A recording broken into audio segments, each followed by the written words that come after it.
அனைவருக்கும் வணக்கம். இது உங்கள் மலைச்சாரல். நான் உங்கள் அகிலா. இன்றைக்கி இந்த வீடியோவில் நம்ம கார்த்திகை தீப திருநாள் அன்றைக்கி நான் என்னென்னலாம் பண்ணேன்றதை தான் பார்க்க போகிறோம். வாங்க வீடியோக்குள்ளே போகலாம். நாங்கள் கொஞ்ச நாளாக இப்போ காலையில் கொத்தமல்லி காஃபி தான் குடிக்கிறோம். அதுக்காக அம்மா வந்துட்டு ஒரு டம்ளரில் தேன் ஊற்றிட்டு அதுக்கப்புறம் வர கொத்தமல்லியில் தண்ணியில் கொதிக்க வச்சு அந்த தண்ணியே இதில் ஊற்றி நாங்கள் இதை தான் காலையில் இப்போ கொஞ்ச நாளாக குடிக்கிறோம். அதை குடிச்சு முடிச்சுட்டு மதியானத்துக்கும் சேர்த்து காலையிலேயே இப்போல்லாம் சாதம் வைக்க ஆரம்பிச்சிடுறாங்க. அதனால் நாங்கள் காலையிலையும் சாதம் தான் சாப்பிட்றோம். அதுக்காக அம்மா சமைச்சிட்டு இருந்தாங்க. இன்றைக்கி வந்துட்டு முள்ளங்கி சாம்பாரும் வெண்டைக்காய் பொரியலும் தான் பண்ண போகிறாங்க. அப்போ தான் சாம்பார் கொதிச்சுட்டு இருந்துச்சு, வெண்டைக்காய்க்கும் அப்போ தான் கட் பண்ணிகிட்டு இருந்தாங்க. அதனால் எனக்கு ரொம்ப பசிக்குதுன்னு சொல்லிவிட்டு நான் வந்துட்டு சாப்பாடு ரெடி ஆகிடுச்சுன்றதுனால நான் சாப்பாடு எடுத்து போட்டு சாப்பிட்லாம் அப்படின்னு சொல்லிவிட்டு நான் கிச்சனுக்கு போய் சாப்பாடு எடுத்து போட்டு சாப்பிட போகிறேன். முன்னாடிலாம் காய் பொரியல் பண்ணுறதுக்கு மட்டும்தான் மண் சட்டிலாம் யூஸ் பண்ணிகிட்டு இருந்தோம். இப்போ எல்லாமே மண் சட்டிக்கு மாறியாச்சு. சாப்பாடில் இருந்து சாம்பார் எல்லாமே முடிஞ்ச அளவுக்கு மண் சட்டியில் சமைக்கிறதுக்கு ட்ரை பண்ணுறோம். இது வந்துட்டு எனக்கு ரொம்ப பிடிச்ச தக்காளி தொக்கு. இது வந்துட்டு நானே பண்ணேன். இது வந்துட்டு எனக்கு பிடிச்ச மாதிரியான டேஸ்ட்டில் கொஞ்சம் இனிப்பாக இருக்க மாதிரி அப்படி பண்ணது. அதுதான் நான் இப்போ சாப்பாட்டில் போட்டு சாப்பிட போகிறேன். ஏன்னா எனக்கு பயங்கர பசிக்குது. நான் அந்த சாம்பார் கொதிக்கிற வரைக்கும் கூட வெயிட் பண்ண முடியாது. அதனால் இதை எடுத்து போட்டு நான் சாப்பிட போகிறேன். இந்த டேஸ்ட் வந்துட்டு நிறைய பேருக்கு பிடிக்காது, ஆனால் எனக்கு ரொம்ப பிடிக்கும். அதனால் நான் அதை சாப்பிட போகிறேன். சாப்பிட்டுட்டு கொஞ்ச நேரம் ஃபோன் பார்த்துட்டு அதுக்கப்புறம் நான் போய் குளிச்சுட்டு வந்துட்டேன். குளிச்சுட்டு இன்றைக்கி வந்துட்டு கார்த்திகை தீபம்ன்றதுனால பாவடதானி கட்டிக்கலாம் அப்படின்னு சொல்லிட்டு பாவடதானி போட்டுட்டு இப்போ தலையை காய வைக்க போகிறேன். எனக்கு இந்த மழை காலம் பனிக்காலம் வந்தாலே கூடவே இந்த சைனஸும் வந்துடும். அதனால் சளி பிடிச்சிக்கோன்றதுனால நான் வந்துட்டு கொஞ்சம் வார்ம் வாட்டரில் ரொம்ப சூடாக இல்லாமல் ஓரளவுக்கு சூடான தண்ணியில் தான் நான் இப்போ தலை குளிச்சுட்டு இருக்கேன். சுடு தண்ணியில் குளித்தா ரொம்ப முடி கொட்டும்னு சொல்லுவாங்க. என்னால் தவிர்க்க முடியாததுனால நான் சுடு தண்ணியில் தான் டெய்லி குளிக்கிறேன். அதுவும் இல்லாமல் நீங்கள் வந்துட்டு ஹேர் ஸ்ட்ரெயிட்னிங் பண்ணிங்களான்லாம் நிறைய பேர் கேட்டிருந்தீங்க. நான் ஹேர்லாம் ஸ்ட்ரெயிட்னிங் பண்ண கிடையாது. என்னோடய ஹேரே நேச்சுரலாகவே ரொம்ப ஸ்ட்ரெயிட்டான முடி. அதுவும் இல்லாமல் கண்டிஷ்னர் போட்டால் இன்னும் ரொம்ப ஸ்ட்ரைட்டான மாதிரி ஸ்மூத்தாக ஆகிடும். அதனால் நான் நிறைய வாட்டி கண்டிஷ்னரும் போட மாட்டேன். ஏன்னா முடி ரொம்ப ஸ்மூத்தாக ஆன மாதிரி ஆகிடும். இப்போ ஒரு 1 மந்த்தாக கண்டிஷ்னர் யூஸ் பண்ணுறது இல்லை. அந்த கண்டிஷ்னர் ஷாம்பு எல்லாம் விட்டுட்டு அந்த சீயக்காய் அது மாதிரி ஷிஃப்ட் ஆகிடலாம் அப்படின்னு சொல்லிட்டு நான் கொஞ்சம் கொஞ்சமாக ஒன்று ஒன்றா கட் பண்ணிகிட்டே வரேன். இப்போது ஷாம்பு மட்டும் போட்டுட்ருக்கேன். ஓரளவுக்கு இந்த சீசன் மாறினதுக்கப்புறம் நான் சீயக்காயெல்லாம் ட்ரை பண்ண ஆரம்பிச்சிடுவேன். அதை கூட உங்களுக்கு நான் வீடியோவாக ஷேர் பண்ணுறேன். நான் கொஞ்சம் நேரம் முடி காய வச்சுட்டு அப்படியே தூங்கிட்டேன். அதுக்கப்புறம் மதியானம் எந்திரிச்சு சாப்பிட்லான்னு சொல்லிவிட்டு இன்றைக்கி கார்த்திகை தீபம்ன்றதுனால வாழை இலை போட்டு சாப்பிட்லான்னு சொல்லிட்டு வாழை இலையில் சாப்பிட்றது ரொம்ப பிடிக்கும். அதனால் எப்போவுமே வீட்டில் வந்துட்டு வாழை இலை இருக்கும். அதனால் அதை எடுத்து வச்சுட்டு சாப்பாடு போட்டு நானும் அம்மாவும் சாப்பிட போகிறோம். காலையிலே சமைச்சிடுறதுனால நான் காலையில் சமைச்சது தான் இப்போ மத்தியானம் சாப்பிட போகிறேன். காலையில் அந்த தொக்கு போட்டு சாப்பிட்டதுனால இப்போ மத்தியானம் சாம்பார் போட்டு நல்லா ஒரு கட்டலான்னு சொல்லிட்டு நான் போட்டு சாப்பிட போகிறேன். நான் சாப்பிட்றப்ப அம்மாவும் பக்கத்தில் இலை போட்டு அவங்களும் சாப்பிட ஆரம்பிச்சிட்டாங்க.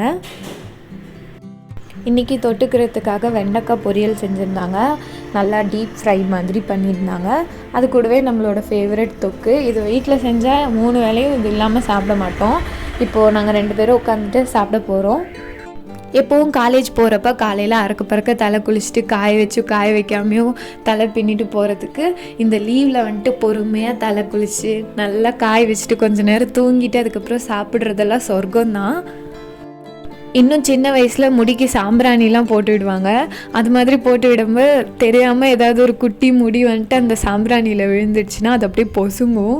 அதெல்லாம் பார்க்க பயங்கர த்ரில்லிங்காக இருக்கும்.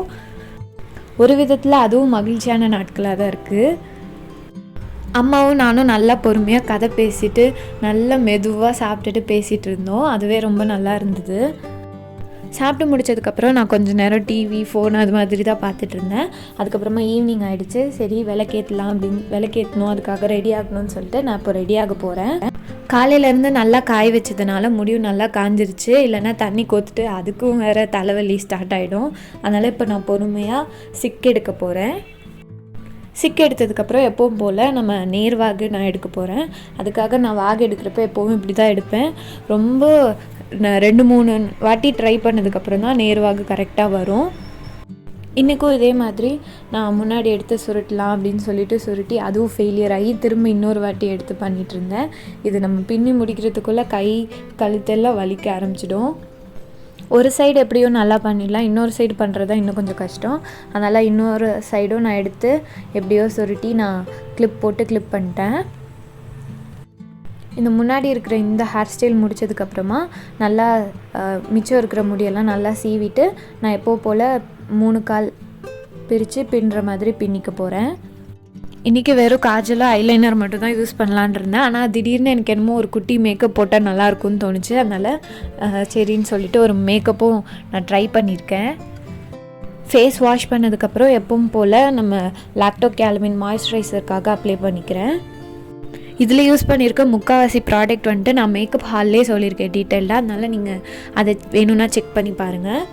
இப்போ ஃபவுண்டேஷன் வந்துட்டு என்னோடய ஷேடுக்கு இல்லைன்னு சொல்லிட்டு நான் ஆல்வேரா ஜெல் அதோட மிக்ஸ் பண்ணி நான் ஃபேஸில் அப்ளை பண்ணிக்க போகிறேன். நீங்களும் இப்போ என்ன மாதிரி பிகினராக இருக்கீங்கன்னா இந்த ட்ரிக்கு ட்ரை பண்ணி பாருங்கள். ஏன்னா சீக்கிரம் நம்ம பிளெண்ட் பண்ணுறதுக்கும் ஈஸியாக இருக்கும், அதே மாதிரி நம்ம ஷேடுக்கு பர்ஃபெக்டாக மேட்சும் ஆகிடும்.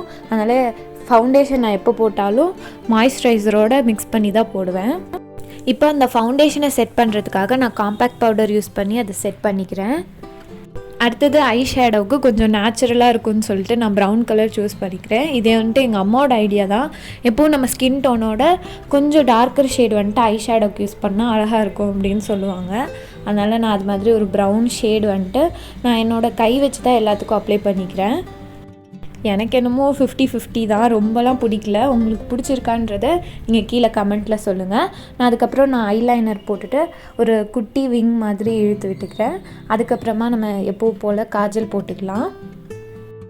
நான் ரொம்ப காஜல் போட மாட்டேன், ஏன்னா காஜல் போட்டால் அப்படி கீழே இறங்கி அதை க்ளீன் பண்ணுறதுக்கே லேட் ஆகிடும்னு சொல்லிட்டு நான் ஐலைனர் மட்டும்தான் பொதுவாக எப்பவும் போடுவேன். சரி இன்றைக்கி காஜலும் போடலாம் அப்படின்னு சொல்லிட்டு காஜலும் போட்டேன். அதுக்கப்புறம் லிப்ஸ்டிக் வந்துட்டு லைட்டாக நான் அப்ளை பண்ணேன், ரொம்ப ஃபுல்லாக டார்க்காக அப்ளை பண்ணல. கொஞ்சம் நேச்சுரலாக இருக்கட்டும்னு சொல்லிட்டு லைட்டாக மட்டும் அப்ளை பண்ணிட்டு நான் பொட்டு மட்டும் வச்சு இந்த லுக்கை கம்ப்ளீட் பண்ணிட்டேன். இது உங்களுக்கு பிடிச்சிருக்கான்றதை கீழே கமெண்ட்டில் சொல்லுங்கள். இப்போ நம்ம தோடும் வளையல் மட்டும் போட்டுக்கலாம். இதுக்கு வந்துட்டு நான் ஒரு குட்டி ஜிம்கி தான் போட்டுக்க போகிறேன். இது வந்துட்டு ஆக்சுவலாக 10 ரூபா கடையில் 10 ரூபாய்க்கு வாங்கினது தான், ரொம்ப நாளைக்கு முன்னாடி வாங்கினது. அது ரொம்ப அழகாக இருக்குன்றதுனால அதை அப்படியே வச்சுருக்கேன். அது எதுவும் ஆகவும் இல்லை. இப்போது இந்த நேச்சுரல் லைட்டில் இந்த மேக்கப் லுக் இப்படி தான் இருக்குது.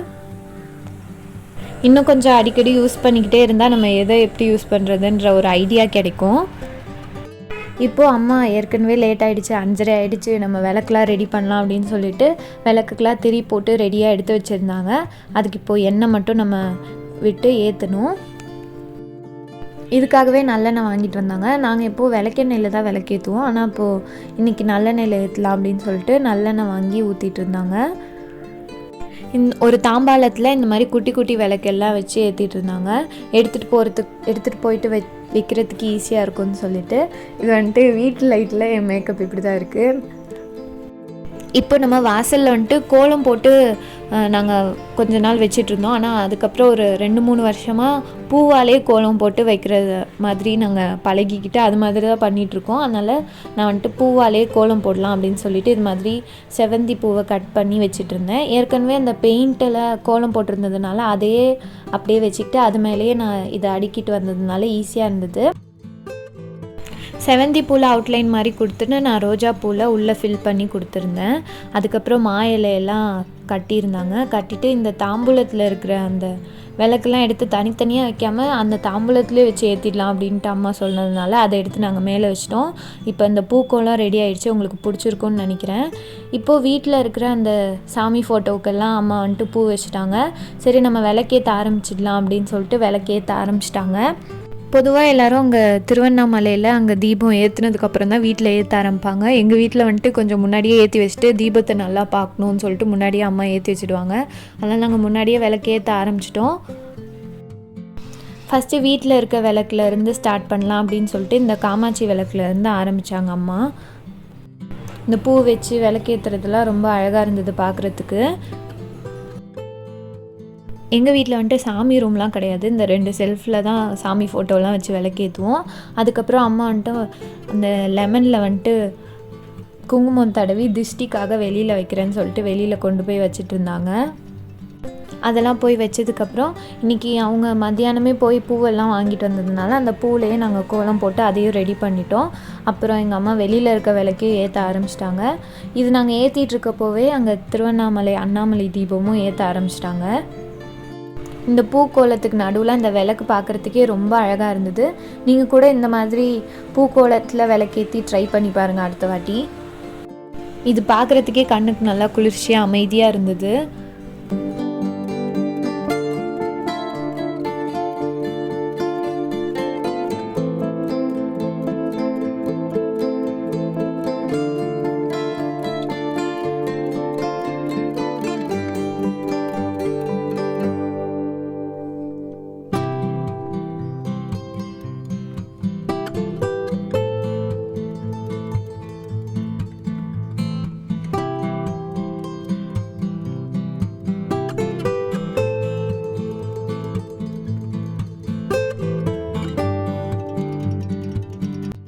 இந்த கோலம் நான் தான் போட்டேன். உங்களுக்கு பிடிச்சிருக்கா இல்லையான்றதை கீழே கமெண்ட் பண்ணுங்கள். உங்களுக்கு பிடிச்சிருக்குன்னு நினைக்கிறேன். அங்கே அண்ணாமலை தீபம் ஏற்றுறதும் எங்கள் வீட்டில் விளக்கு ஏற்றுறதும் கரெக்டாக இருந்தது. நாங்கள் எல்லார் வீட்லேயும் டிவியில் அதே தான் பார்த்துட்ருப்பாங்க. அதுவும் இல்லாமல் நாங்கள் ஃப்ளாட்ஸில் இருக்கனால எல்லார் வீட்லேயும் இதேன்றனால ஒரு எக்கோ கேட்குற மாதிரி இருந்தது வெளியில் நின்று கேட்டால். இப்போது அங்கே அந்த ஸ்லாப்பில் இருக்கிற விளக்கே எங்கள் அம்மா ஏற்றிட்டு இருந்தாங்க.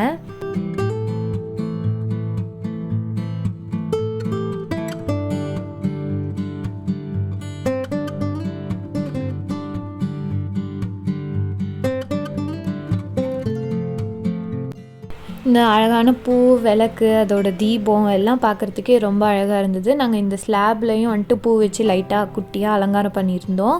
அதுக்கப்புறம் அந்த விளக்கெல்லாம் எடுத்து விடுறதுக்காக எங்கள் அம்மா கோணி ஊசி எடுத்துகிட்டு வந்தாங்க. இது பேர் தான் கோணி ஊசின்னு சொல்லுவாங்க. இதை வச்சு தான் அந்த விளக்கு எரிகிறத தூண்டி விடுறதெல்லாம் பண்ணுவாங்க.